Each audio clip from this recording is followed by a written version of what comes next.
সুমাইয়া বাথরুমে বসে বসে ফোন টিপতেছিল। হঠাৎ করে ফোনটি কমেডের মধ্যে পড়ে গেল। সুমাইয়া জুড়ে জুড়ে কান্না করতে লাগলো। হঠাৎ করে কমোড থেকে বেরিয়ে এলো কমোড পড়ি। কমোড পড়ি এসে বলল, এই মেয়ে, কি হয়েছে তোমার? কান্না করতেছো কেন?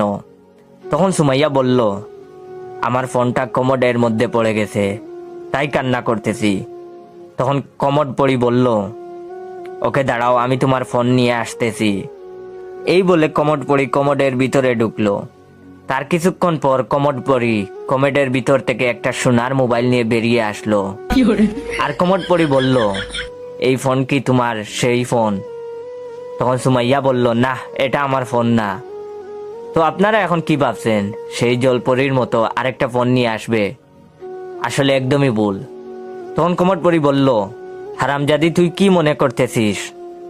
এইটা কি সোনার ফোন? শালি, এইটাই তোর ফোন। টয়লেট লেগে গোল্ডেন কালার হয়ে গেছে। এটা শুনে তো সুমাইয়া বেহুশ।